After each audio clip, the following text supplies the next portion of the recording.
عام طور پر ہمارے حضرت مولانا ابراہیم صاحب دعوت برکاتہم خطبہ مسنونہ میں یہی آیت پڑھتے ہیں. برسوں سے ہم سن رہے ہیں کہ یہی آیت پڑھی، جب وہ پڑھتے ہیں پھر بیان شروع ہوتا ہے، اور یہ پوری زندگی کا خلاصہ ہے. اللہ تعالیٰ فرماتے ہیں کہ ان الذین قالوا ربنا اللہ ثم استقاموا، کہ جن لوگوں نے کہا کہ ہمارا پروردگار اللہ ہے، اور یہ کہنے کے بعد ثم استقاموا، پھر اس پر جم گئے.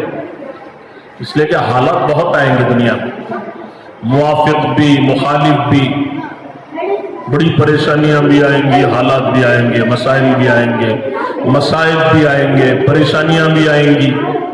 ہر طرح سے اللہ آزمائیں گے، اس لیے کہ دنیا آزمائشوں کا گھر ہے. اللہ تعالیٰ فرماتے ہیں وَلَنَبْلُوَنَّكُمْ بِشَيْءٍ مِّنَ الْخَوْفِ، 5 چیزوں کا یہاں تذکرہ کیا کہ ہم ضرور بھی ضرور تمہیں آزمائیں گے. کیسے؟ خوف دے کر، کبھی خوف اللہ ڈالے، والجوع، کبھی بھوک کے ذریعے سے آزمائیں، وَنَقْسٍ مِّنَ الْأَمْوَالِ، کبھی مالوں میں، کھیتوں میں، تجارتوں میں کمی کر دیں گے، نقصانات ہو جائیں گے. والانفس، کبھی جانوں میں کمی ہو جائے گی، بیماری آئیں گی، پریشانیاں آ جائیں گی، مصیبتیں آ جائیں گی. والثمرات، کبھی پھلوں میں کمی کر دیں گے. وبشر الصابرین، اللہ تعالیٰ فرماتے ہیں صبر کرنے والوں کو خوشخبری سنا دو. صبر کرنے والے کون ہیں؟ کہ الذین اذا اصابتہم مصیبہ، کہ جب ان پر بڑی بڑی مصیبتیں آتی ہیں تو وہ واویلا نہیں کرتے، وہ گھبراتے نہیں، اس لیے کہ ہر حال میں ان کی نگاہیں اللہ کی ذات پر ہوتی. حالات مخالف ہو تب بھی، حالات مخالف ہو تب بھی، موافقت میں مخالفت میں، ہر حال میں نگاہیں اللہ کی ذات پر ہوتی کہ اللہ نگاہوں کے سامنے ہے. اب وہ دنیا سے متاثر نہیں ہوتے، چیزوں سے، اسباب سے، حالات سے. یہ ایمان کا کمال انہیں حاصل ہے، تو وہ گھبراتے نہیں، ہر حال میں کہتے ہیں کہ قالوا انا للہ وانا الیہ راجعون، کہ ہم تو اللہ کے لیے ہیں اور اسی اللہ کی طرف لوٹنے والے ہیں. اسی اللہ کے لیے ہیں اور اسی اللہ کی طرف لوٹ کے ہم جانے والے ہیں. گھبرانا کیا ہے؟ اللہ تعالیٰ فرماتے ہیں ان کے بارے میں اولئک علیہم صلوات من ربہم ورحمہ، کہ یہ وہ لوگ ہیں جن پر اللہ رب العزت کی طرف سے رحمتیں ہیں، برکتیں ہیں، نعمتیں ہیں، اللہ کی نوازشیں ہیں. وَأُولَئِكَ هُمُ الْمُهْتَدُونَ، اور یہ لوگ ہدایت یافتہ ہیں. ان کی تفصیل اللہ نے بیان فرمائی. لہذا وہ گھبراتے نہیں ہیں، ہر حال میں دین پر ثابت قدم رہتے ہیں. جیسے انبیاء علیہ السلام پر بڑے بڑے حالات آئے، لیکن کبھی حالات سے وہ متاثر نہیں ہوتے تھے. یہ جگہ اللہ رب العزت نے اپنے نبی سے فرمایا فَاصْبِرْ كَمَا صَبَرَ أُولُو الْعَزْمِ مِنَ الرُّسُلِ وَلَا تَسْتَعْجِلْ لَهُمْ، کہ اے میرے نبی آپ ایسے صبر کیجئے جیسے میرے اولو العزم رسولوں نے صبر کیا. مبصرین فرماتے ہیں کہ اولو العزم رسولوں میں 5 ہیں. حضرت نوح علیہ السلام، حضرت ابراہیم، حضرت موسیٰ، حضرت عیسیٰ علیہم الصلاۃ والتسلیمات، اور حضرت محمد صلی اللہ علیہ وسلم. یعنی آپ سے پہلے 4 رسول جنہیں اولو العزم کہا جاتا ہے. نبیوں میں بڑا درجہ رسولوں کا ہے، اور رسولوں میں بھی اولو العزم ہمت والے بڑے درجے کے 4 رسول ہیں اللہ کے نبی صلی اللہ علیہ وسلم سے پہلے. اور یہ چاروں بڑے درجے کے ہیں اور جن پر بڑے زبردست حالات آئے. ہم سب جانتے ہیں حضرت نوح علیہ السلام پر کیسے حالات آئے. ابراہیم علیہ السلام کی پوری زندگی آزمائشوں سے بھری پڑی ہے. حضرت موسیٰ علیہ السلام پر حالات کے پہاڑ ٹوٹ گئے. حضرت عیسیٰ علیہ السلام پر کیسے حالات آئے. قرآن کریم کے 28 پاروں میں حضرت موسیٰ علیہ السلام کا تذکرہ ہے، کیسے کیسے حالات آئے. عیسیٰ علیہ السلام کی پوری زندگی میں حالات سے بھری پڑی، تو لہذا یہ 4 رسولوں کی طرف اشارہ ہے۔ اللہ تعالیٰ اپنے نبی سے فرما رہے ہیں کہ اے میرے نبی آپ ایسے صبر کیجئے جیسے میرے رسولوں نے صبر کیا، اولو العزم رسولوں نے صبر کیا۔ وَلَا تَسْتَعْجِلْ لَهُمْ، جلدی نہ کی۔ تو نبی سے فرمایا جا رہا ہے۔ تو لہذا یہ دنیا حالات و آزمائشوں کی جگہ ہے، لیکن ایمان والوں کی شان کے ہر حال میں نگاہیں اللہ کی ذات پر ہوتی ہیں، ہر حال میں وہ کبھی گھبراتے نہیں، متزلزل نہیں ہوتے، ڈرتے نہیں، ہمت نہیں ہارتے، ہر حال میں ثابت قدم رہتے ہیں۔ لہذا اللہ تعالیٰ فرماتے ہیں کہ جن لوگوں نے کہا ہمارا پروردگار اللہ ہے، ثم استقاموا، یہ کہنے کے بعد پھر جم گئے، اسی پر ثابت قدم رہے یہاں تک کہ موت کا وقت آ گیا، تو اللہ تعالیٰ فرماتے ہیں کہ موت پر ہمارا اعزاز و اکرام شروع ہو جائے گا، ہم فرشتوں کو بھیجیں گے، تتنزل علیہم الملائکہ، اب فرشتے نازل ہوں گے، ہزاروں کی تعداد میں بھی آئے گے۔ حضرت سعد بن معاذ رضی اللہ عنہ کا انتقال ہوا، سیرت کی کتابوں میں لکھا ہے کہ 70,000 فرشتوں نے شرکت کی۔ ان کے جنازے میں آپ اس طرح چل رہے تھے کہ گویا ازدحام ہی ازدحام ہے، انگلیوں کے بل یا ایڑی کے بل چل رہے تھے۔ ان کے انتقال پر آپ نے فرمایا اہتز عرش الرحمن، کہ رحمان کا عرش خوشی سے جھوم رہا ہے، خوشی سے حرکت کر رہا ہے۔ عرش کو خوشی کیوں ہے؟ کیونکہ ان کی روح یہاں سے نکل کر آسمانوں سے ہوتے ہوئے اللہ کے عرش پہ جا کے اللہ کے سامنے سجدہ ریز ہو جائے گی، انہی کے استقبال میں وہ خوش ہو رہا ہے۔ اور فرشتوں کا اس قدر ازدحام پیر رکھنے کی جگہ نہیں ہے، جنازے میں اتنے فرشتے آئے، تو ایمان والوں کے جنازوں میں یہی حال ہوتا ہے، فرشتے نازل ہوں گے، تتنزل علیہم الملائکہ، جن کے ہاتھوں میں گلدستے ہوں گے، زعفران کی ٹہنیاں ہوں گی، ریحان کے گلدستے ہوں گے، ہر طرف خوشبو ہی خوشبو ہوگی۔ اب یہ فرشتے آئیں گے اور آ کے تسلی دیں گے، اللہ تخافوا، ارے ڈرو نہیں، کیوں ڈرتے ہو؟ موت کہنا سننا بہت آسان ہے، لیکن جب آ جاتی ہے تو جس پر گزرتی ہے وہی جانتا ہے۔ موت سے تو فرمایا کہ ہر شخص گھبراتا ہے، وہ اللہ تعالیٰ کے برگزیدہ بندے ہی ہیں جو موت کو محبوب رکھتے ہیں، موت کو گلے لگاتے ہیں، ورنہ عموماً موت کے نام سے ہر ایک ڈرتے ہیں، گھبراتے ہیں، گھبراہٹ ہوتی ہے۔ تو اس گھبراہٹ کے عالم میں بھی بچے چھوٹ رہے ہیں، مال چھوٹ رہا ہے، دنیا چھوٹ رہی ہے، تو ایسے موقع پر فرشتے آ کے کہتے ہیں اللہ تخافوا، ڈرو نہیں، وَلَا تَحْزَنُوا، رنجیدہ مت ہو جاؤ۔ دنیا کے چھوٹنے کا رنج ہوتا ہے، ارے دنیا چھوٹ رہی ہے، بلڈنگ کو بنگلہ چھوٹ رہا ہے، مال و دولت چھوٹ رہا ہے، کتنی محنتیں کر کے بنایا تھا، بہت غم ہوتا ہے۔ تو فرشتے کہیں گے کہ ڈرو بھی نہیں، رنجیدہ بھی مت ہو جاؤ۔ اور بعض اللہ کے بندے موت کا خوش ہیں، جیسے حضرت شیخ رحمت اللہ علیہ نے لکھا ہے نا کہ حضرت ممشاد دلوری رحمت اللہ علیہ کا انتقال ہو رہا تھا، کسی نے جنت کی دعا دی کہ اللہ تعالیٰ تمہیں جنت کے اعلیٰ مقامات عطا فرمائے، تو آنکھیں بندی کھول دی اور کہا جنت کی دعا کیا کرتے ہو کہ 30 سالوں سے اس مسجد میں موت کے انتظار میں ہوں، اگر وہ آ جائے تو نہ کسی سے کچھ لینا ہے نہ کچھ دینا ہے، اور تم مجھے جنت کی دعا دیتے ہو۔ 30 سالوں سے جنت اپنے پورے حسن و جمال کے ساتھ، زیب و زینت کے ساتھ بن سور کر میرے سامنے آ رہی ہے، میں نے کبھی بھی یہ دفعہ بھی اس کی طرف نظر التفات نہیں کیا، میں تو جنت کے مالک کا مشتاق، مجھے جنت کی کیا دعا دیتا ہو؟ ارے اسی اللہ سے ملنے کا متمنی ہوں، اسی اللہ کی خواہش ہے، اسی سے ملنا چاہتا ہوں اور اسی کا انتظار ہے۔ جب تک مثال نہ ہو چین و سکون نہیں حاصل ہو۔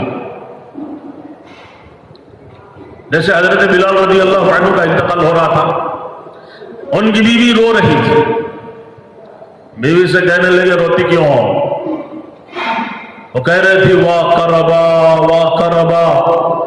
ہے بربادی، ہے افسوس، ہے مصیبت۔ تو حضرت نے کہا چپ رہے، واہ کربا کیوں کہتی ہے؟ واہ کربا کہو، واہ کربا، کیا ہی خوشی کا موقع ہے اور کیا ہی مسرت کا وقت ہے کہ ابھی موت آ رہی ہے، تو کیا ہوگا؟ غدن نلقا محمدن واحباء، کہ کل کو حضرت محمد صلی اللہ علیہ وسلم سے ملاقات ہوگی اور آپ کے ساتھیوں سے ملاقات ہوگی۔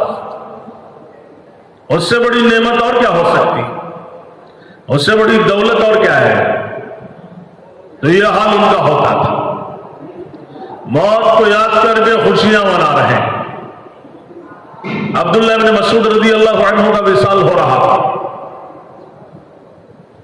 حضرت عثمان رضی اللہ عنہ تعزیت کے لیے آئے، انہی کا زمانہ تھا، خلیفۃ المسلمین ہے، آدھی دنیا کے بادشاہ، تعزیت کے لیے آ رہے ہیں، یعنی عیادت کے لیے آ رہے ہیں، دنیا سے جا رہے ہیں۔ آ کے پوچھا ماذا تشتکی، کیا تکلیف ہے، کیا پریشانی ہے؟ تو کہنے لگے ذنوبی، ارے گناہوں کی پریشانی ہے، کوئی تکلیف نہیں۔ تکلیف ہے تو کس کی؟ گناہوں کی، کہ کہیں اللہ مجھ سے ناراض تو نہیں ہے، اور کہیں زندگی میں ایسے گناہ تو نہیں ہو گئے جس سے اللہ ناراض ہو گیا۔ گناہوں کی تکلیف ہے بس، اس کے علاوہ کچھ نہیں۔ پھر دوسرا سوال کیا انہوں نے، ماذا تشتہی، کیا چیز چاہتے ہو، کیا چاہیے؟ امیر المؤمنین سامنے کھڑا ہے، کہنے لگے رحمت ربی، اپنے رب کی رحمت کا امیدوار ہو، تم سے کچھ نہیں چاہیے، تم ہوں گے جو بھی ہو، میں تو اپنے رب کی رحمت کا امیدوار ہوں۔ پھر انہوں نے پوچھا کوئی طبیب، ڈاکٹر، کسی کو بھیج دو؟ تو کہنے لگے ارے طبیب کی کیا بات کرتے ہو، اسی نے تو مجھے بیمار کیا ہے۔ طبیب کون ہے؟ وہ تو اللہ ہے، اسی کے ہاتھوں میں سب کچھ ہے، وہ صحت دینا چاہے کوئی بیمار نہیں کر سکتا، وہ بیمار کر دے پوری دنیا کے ڈاکٹر صحت نہیں دے سکتے۔ مسئلہ تو اللہ کے ہاتھوں میں ہے، اصل مسئلہ اللہ کے ہاتھ میں ہے۔ کہنے لگے ڈاکٹر کی کیا بات کرتے ہو، اسی نے تو مجھے بیمار کیا ہے، وہی تو مجھے اپنے پاس بلانا چاہ رہا ہے۔ پھر آخر میں انہوں نے کہا کہ اچھا تمہاری بہت سی بیٹیاں ہیں، ان کے لیے کیا مال جمع کر دوں، وظیفہ جاری کروں؟ تو کہا کہ تمہارا مال تمہیں مبارک ہے، میں نے اپنی بچیوں کو سورہ واقعہ سکھا دیا ہے اور وہ روزانہ پڑھتی ہیں، اور میں نے اپنے نبی صلی اللہ علیہ وسلم سے سنا ہے کہ جس گھر میں مغرب کے بعد سورہ واقعہ کی تلاوت ہوتی ہے کبھی بھی اس گھر میں فاقہ نہیں آئے گا، لہذا یہی ہمیں کافی۔ تو ایسے لوگ تھے، ایک ایک کی زندگی اٹھا کر دیکھے محبتوں سے بھری پڑی ہے۔ حضرت عمر رضی اللہ عنہ سے اللہ نے کتنا بڑا کام لیا، ہم سب جانتے ہیں کہ اللہ پاک نے وہ کام لیا جس کی نظیر نہیں مل سکتی۔ 10 ساڑھے 10 سال کی خلافت میں 22 لاکھ مربع میل زمین فتح ہوئی ہے ان کے ہاتھوں، اتنا بڑا کام کیا۔ ان کے زمانے میں بڑے بڑے قلعے، بڑے بڑے شہر اس طرح فتح ہوتے تھے اتنی تھوڑی سی مدت میں، جس طرح گائے کے تھنوں سے دودھ کے دوہنے میں جتنا وقت لگتا ہے اتنے وقت میں قلعے و شہر فتح ہو جاتے تھے۔ اللہ نے بڑا کام ان سے لیا۔ عمر کو زیادہ نہیں تھی، 63 سال۔ اللہ کے رسول صلی اللہ علیہ وسلم کا وصال ہوا 63 سال عمر، حضرت ابو بکر کا 63 سال، حضرت عمر 63 سال، حضرت علی 63 سال، بہت سے ہمارے اکابرین 63 سال۔ آپ نے فرمایا کہ اعمار امتی بین 60 و 70، کہ میری امت کی عمریں 60 اور 70 کے درمیان ہے، یہی اصل عمر ہے۔ ہاں اس کے اوپر کوئی چلے جاتے ہیں، بعض حضرات اوپر تک جاتے ہیں، 100 کے اوپر بہت کم جاتے ہیں۔ ہندوستان کے بزرگوں میں غالباً حضرت عبدالحق رضولوی رحمت اللہ علیہ بزرگ گزرے ہیں، 160 سال کی عمر میں وصال ہوا۔ ہندوستان کے بڑے بزرگوں میں اولیاء میں شیخ شرف الدین یحییٰ منیری رحمت اللہ علیہ گزرے، بڑے علماء میں سے تھے، بڑے اولیاء میں سے تھے، 1700 کتابوں کے مصنف۔ ان کی سب سے مشہور کتاب ان کے خود مکتوبات ہیں، جسے مکتوبات صدی کہا جاتا ہے۔ مکتوبات صدی، 2 صدی، یہ سب ان کی کتابیں، جس کے اندر علم و معرفت کا یہ دریائے موزن ہے۔ جس کتاب کے مطالعے کے بعد خواجہ نصیر الدین چراغ دہلوی رحمت اللہ علیہ نے فرمایا کہ شیخ شرف الدین یحییٰ منیری رحمت اللہ علیہ نے اس کتاب کو لکھ کر ہمارے 100 برس کے کفر کو ہماری ہتھیلیوں پہ لا کے رکھ دیا۔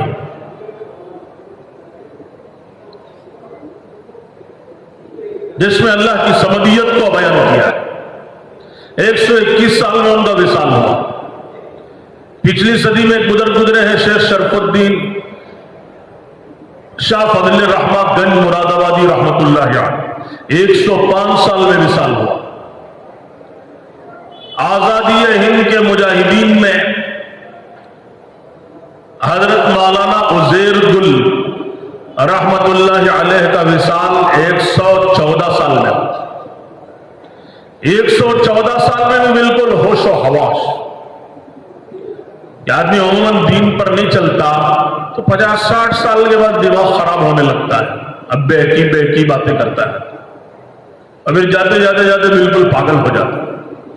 لیکن دین کے اعتبار سے آدمی اتنا آگے بڑھے گا، تلاوت جاری ہوگی، اللہ کے کلام کی تلاوت کرے گا، ذکر کرے گا، عبادت کرے گا، دین کی محنت کرے گا، جتنا بوڑھا ہوتا جائے گا عقل پختہ ہوتی چلی جائے گی۔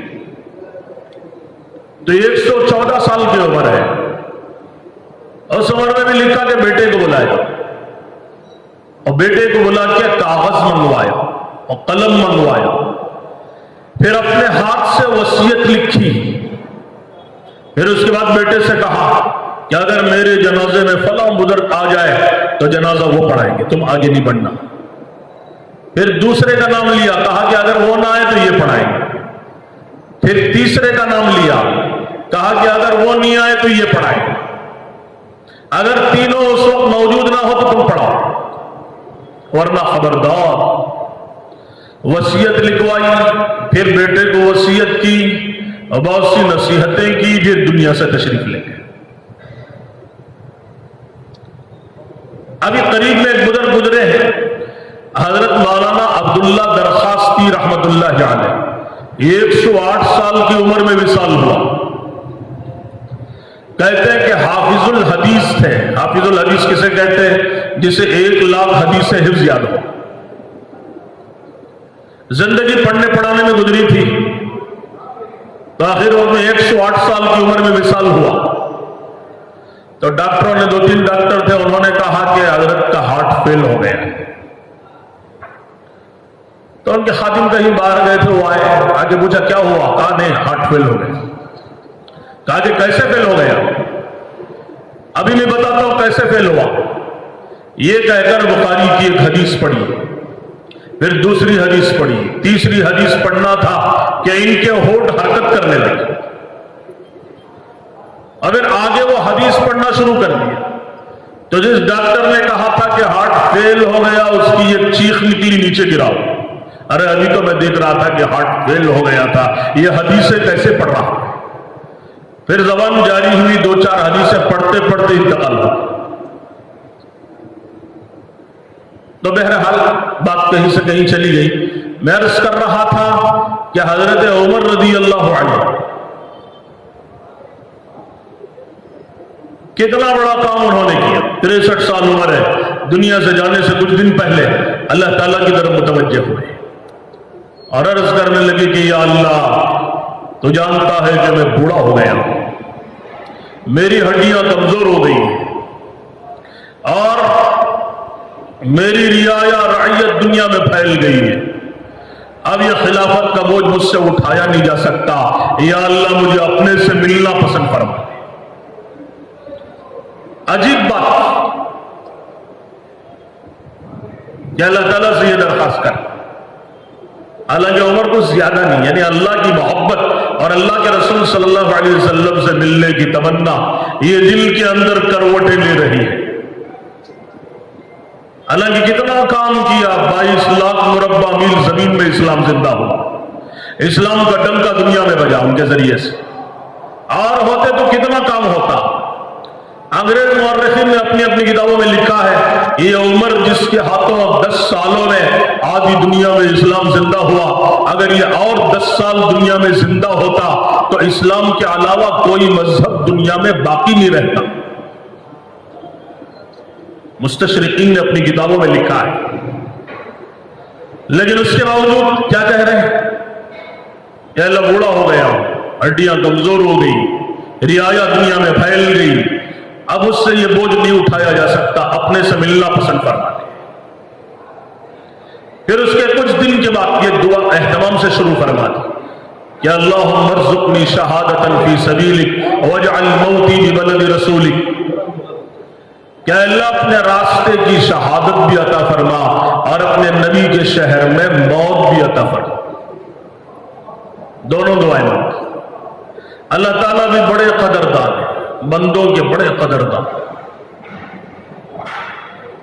کبھی بھی اللہ تعالیٰ ضائع نہیں کرتے بندوں، بندہ جو مانگتا اللہ دیتے ہیں، بلکہ اپنی قدرت سے بہت زیادہ دیتے ہیں، بڑے قدردان ہیں۔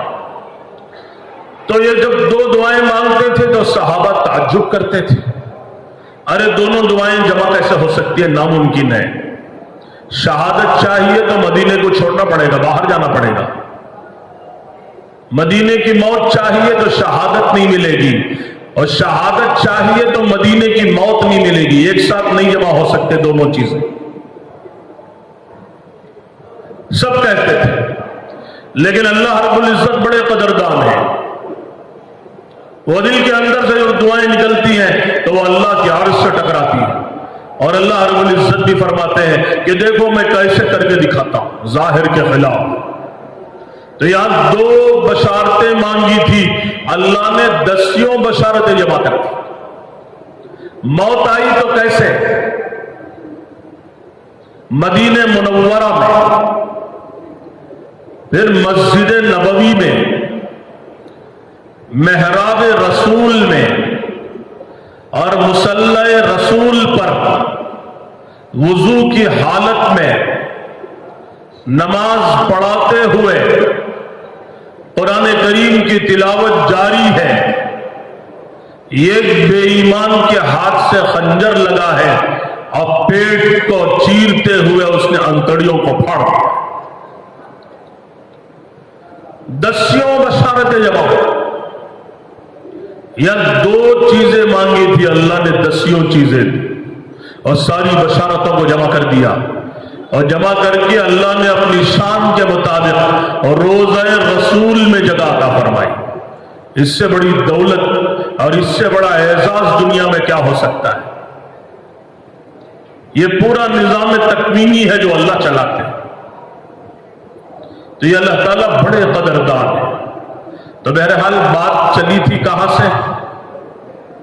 تو میں عرض کر رہا تھا کہ اللہ رب العزت بڑے قدردان، قرآن کریم کی آیت میں پڑھ رہا تھا جس میں اللہ تعالیٰ نے بشارت دی ہے کہ تتنزل علیہم الملائکہ، کہ فرشتے نازل ہوں گے اور کہیں گے اللہ تخافوا، ڈرو نہیں، ولا تحزنوا، رنجیدہ مت ہو جاؤ۔ یہیں سے میں نے بات شروع کی تھی کہ خوشخبریاں سنائیں گے فرشتے۔ ایک طرف آدمی گھبراتا ہے، موت سے ڈرتا ہے، تو اللہ تعالیٰ فرشتوں کو بھیج کے تسلی دیں گے، جاؤ سمجھاؤ اسے، نادان ہے، نہیں معلوم اسے آگے کیا ہے۔ اور بعض محبوبین ہیں جن کے میں نے کچھ قصے ابھی سنا ہے کہ کیسے کیسے اللہ کے محبوب بندے ہیں، اور عمروں کے سلسلے میں نے بیان کیا کہ 60 و 70 کے درمیان عموماً ہے، حضرت صحابہ میں بھی بہت سے 63 سال، جیسے میں نے کچھ نام گنائے۔ پھر اکابرین کی ایک بڑی لمبی فہرست ہے جن کا وصال 63 سال میں ہوا ہے، انہی میں حضرت مولانا الیاس صاحب رحمۃ اللہ علیہ نے، حضرت مولانا یونس صاحب پونا والے رحمۃ اللہ علیہ، اس طرح سے بہت سے ہمارے اکابر۔ تو میں عرض کر رہا تھا کہ عمومی جو نظام ہے اس کے تحت اللہ تعالیٰ کے جو بندے ہیں، ولایت کی بھی الگ الگ قسمیں ہیں کہ ولایت کی پہلی قسم جو ہر ایمان والے کو حاصل ہے، اللہ ولی الذین آمنوا، کہ اللہ تعالیٰ فرماتے ہیں اللہ ولی الذین آمنوا یخرجہم من الظلمات الی النور، کہ اللہ رب العزت دوست ہے ان لوگوں کا جو ایمان لائے، جو اللہ رب العزت ان کو اندھیروں میں سے روشنی کی طرف لے جاتا ہے، اندھیروں سے نکالتا ہے اور نور کی طرف لے جاتا ہے۔ یہ عمومی ولایت ہے، اور ایمان اور تقوی کے بغیر کوئی اللہ کا ولی نہیں بن سکتا۔ اللہ تعالیٰ نے جگہ فرمایا کہ الا ان اولیاء اللہ لا خوف علیہم ولا هم یحزنون، خبردار کہ اللہ کے اولیاء کو نہ کسی قسم کا خوف ہوتا ہے۔ الا ان اولیاء اللہ لا خوف علیہم، جن پر کسی قسم کا کوئی خوف نہیں، ولا هم یحزنون، نہ تو وہ رنجیدہ ہوتے ہیں، نہ دنیا میں نہ آخرت میں، دنیا میں بھی کوئی خوف نہیں، وہ اللہ کے تقدیری فیصلوں پہ راضی ہیں، کوئی خوف نہیں ہے، وہ اللہ کے تقدیری فیصلوں پہ خوش ہیں۔ فرید الدین عطار رحمت اللہ علیہ بڑے اولیاء اللہ میں سے، اللہ نے بہت نوازا تھا، حالانکہ شروع میں حال اچھا نہیں تھا، دنیا میں ڈوبے ہوئے تھے، ادھر کے بہت بڑے تاجر تھے، ایک دفعہ تجارت میں مشغول تھے، سینکڑوں بوتلیں ادھر کی ادھر ادھر پھیلی ہوئی ہیں اور گاہکوں کا ہجوم ہے، اور یہ دینے لینے میں بڑے مشغول ہیں۔ تو ان کی ہدایت کا وقت تھا، اللہ تعالیٰ نے ایک بزرگ کو بھیجا، وہ تشریف لایا کہ دکان کے کنارے کھڑے ہو گئے اور پورے بوتلوں کی طرف بہت ہی غور سے دیکھنے لگے۔ اب فرید الدین عطار مشہور ہیں، ان کی کتاب بڑی مشہور ہے تذکرۃ الاولیاء کے نام سے، جس میں ہزاروں اولیاء کے قصے انہوں نے بیان کیے۔ تو ادھر کھڑے ہو گئے، دیکھتے رہے بہت دیر تک۔ تو انہوں نے دیکھا کہ سب لوگ آ رہے ہیں، سامان خرید رہے ہیں، پیسے دے رہے ہیں، یہ کون ہے؟ خاموش کھڑے ہو گئے۔ تھوڑی دیر کے بات پوچھا کیا ہے، کیا چاہیے تمہیں؟ تو بزرگ کہنے لگے میں یہ دیکھ رہا ہوں کہ تمہاری روح پتہ نہیں کن کن بوتلوں میں گھسی ہوئی ہے، جب تمہاری موت آئے گی تو کتنی تکلیف سے آئے گی، روح کو اتنے بوتلوں سے نکلنے میں کتنا وقت لگے گا اور کتنی تکلیف ہوتی ہوگی۔ موت کے نام سے آدمی گھبرا جاتا ہے، ہر آدمی گھبراتا ہے، حالانکہ موت تو محبوب چیز ہے۔ جیسے میں نے تھوڑی دیر پہلے عرض کیا تھا، حضرت سعد بن ابی وقاص رضی اللہ عنہ نے جو خط لکھا رستم کو، اس کے اندر اہتمام سے یہ جملہ لکھا کہ ان معی قوما یحبون الموت کما تحبون الخمر یا کما تحب الاعاجم الخمر، کہ میرے ساتھ صحابہ کی ایک ایسی جماعت ہے جو موت کو ایسے محبوب رکھتی ہے، یا موت کی ایسی دل دادا ہے جیسے تم عجمی شراب کے دل دادا، جیسے تمہیں شراب محبوب ہے، تمہاری گھٹیوں میں شراب ہے اور تمہاری کوئی مجلس پینے پلانے کی اس سے خالی نہیں ہے، جیسے تم شراب کے دل دادا، میرے ساتھ صحابہ کی ایسی جماعت ہے جو موت کو ایسے محبوب رکھتی ہے۔ حضرت شیخ رحمت اللہ علیہ نے لکھا ہے نا کہ جن لوگوں کو موت ایسی محبوب ہو تو پھر کامیابی ان لوگوں کے قدم کیوں نہیں چومے گی؟ اسی لیے ہر میدان ان کے ہاتھ میں ہوتا تھا، ہر بڑی سے بڑی باطل طاقت ان کے سامنے ٹوٹ جاتی تھی، ٹہرتی نہیں تھی کوئی بھی طاقت۔ تو یہ بیان کر رہے صحابہ، آج پوری دنیا میں حال کیوں ہے؟ انہی دو وجوہات سے۔ وہ حدیث مشہور ہے نا کہ آپ نے فرمایا کہ قیامت کے قریب ایک زمانہ آئے گا